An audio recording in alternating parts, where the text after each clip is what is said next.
Bonjour les amis.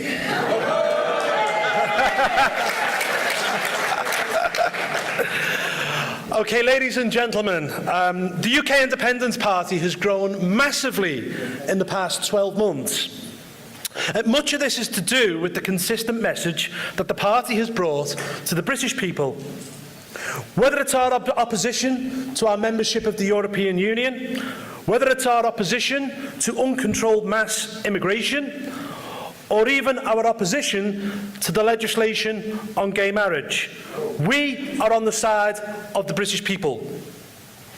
We have had a consistent message on these issues for a number of years, whereas the likes of Labour, the Liberal Democrats and the Conservative parties change their policies almost on a daily basis to suit the latest headline of the day or whatever their latest focus group is telling them. For this reason, especially now we have our first coalition government in well over a generation, voters are beginning to turn to UKIP. Our party, like many grassroots movements, started its life as a small cross-party pressure group called the Anti-Federalist League. It began in a small room in the London School of Economics back in 1992 to campaign against the Maastricht Treaty. In 1993, the Anti-Federalist League became UKIP.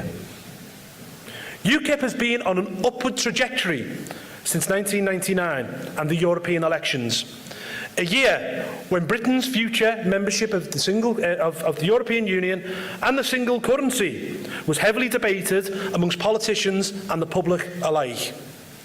In the 1999 European elections, UKIP won 3 seats and came 4th in Britain. Since then, we've been able to steadily build on the success at European level. We have finished 3rd in 2004 and 2nd in 2009, beating the Labour government with 2.5 million votes. We expect to go on and win the European elections next year and ensure that the majority of MEPs that Britain sends over to Brussels want to make themselves unemployed by getting us out of the European Union.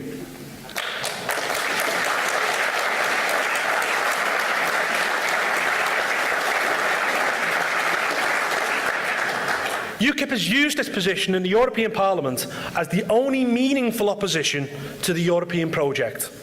We have ensured that Europe has remained on the political agenda, not just in the UK, but across Europe as a whole. This has proved its worth when over half the French voters objected or rejected the European Constitution in a referendum in 2005.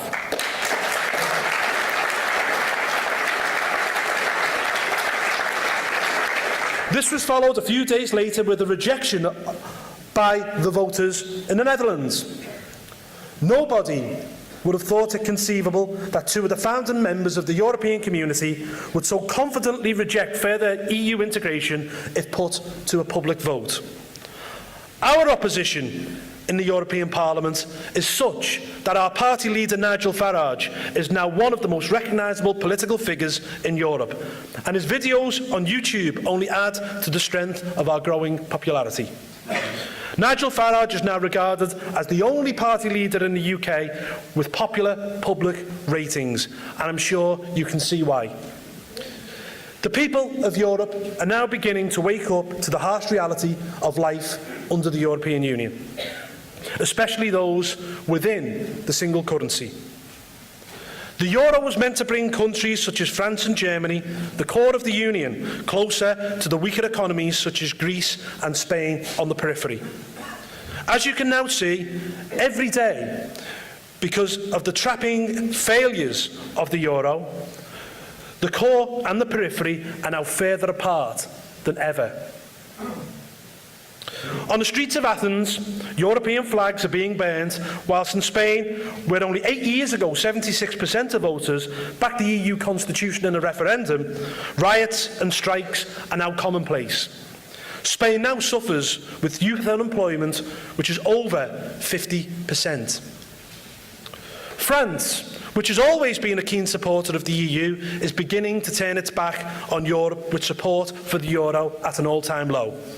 In Germany, we are even seeing the emergence of an anti-Euro party in the form of Alternative for Germany, which could well make a breakthrough in 2014. Voters in France, Germany and elsewhere in Europe are now fully aware that the EU is undemocratic, run by a handful of appointed commissioners who meet behind doors and make decisions that affect the lives of all of our people. This is fundamentally undemocratic, and this is fundamentally wrong.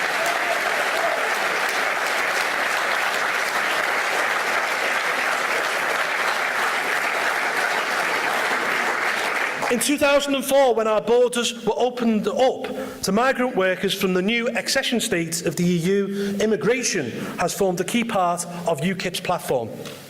UKIP believe in controlled immigration, based on the tried and tested point system that allows skilled workers to contribute to the economy. It's proven very successful in Australia and Canada.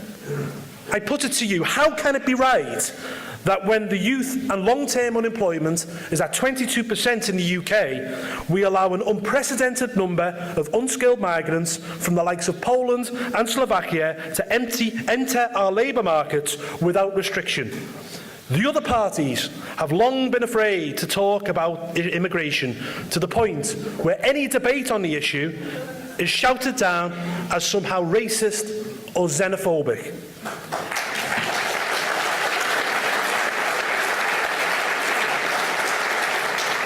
Now that people have begun to feel free and begun to feel the long-term effects of unskilled mass immigration, more voters have started to listen to UKIP, especially in parts of England where post-2004 the number of migrants has grown substantially. We now see parties originally opposed to talk about immigration jumping all over themselves to discuss every single facet of immigration, bar the one that really matters, which is immigration from inside the EU. In the past 6 months or so, UKIP has grown rapidly, with membership skyrocketing by a quarter since the new year. Our vote share across England has risen beyond all recognition. Strong showings in Labour areas in the north were followed by missing out on our first MP in Eastleigh by less than 2,000 votes. This gave us the momentum to follow up with exceptional county council election results, where we took nearly 150 seats in the highest level of local government. Since then, opinion polls place us at 22% for the general election, over double the Liberal Democrats and only 2% behind the Conservatives. Opinion polls put us on 30% for the European elections. But where does UKIP go from here? Well, with our increased momentum, rising membership and good local council wins, the only way is up. David Cameron and Nick Clegg are busy contradicting themselves over whether there will be a referendum or not, whilst Ed Miliband has ruled out the Labour government holding a referendum on our membership of the EU. Meanwhile, their open-door immigration policy will swing open even wider in 6 months, when Romania and Bulgaria gain full access to our jobs market, putting even more strain on our young and unemployed. This is creating the perfect storm for UKIP. We will go into 2014 fully expecting to win the next European elections, to return 25 plus MEPs to Brussels and take more gains in local government, causing a huge political earthquake not seen in Britain for well over a century.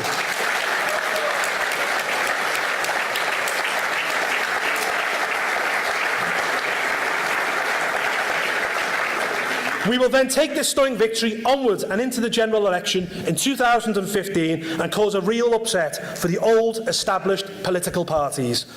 Conference, I hope you can replicate our success. I wish you all the very best of luck. Merci, debout la République.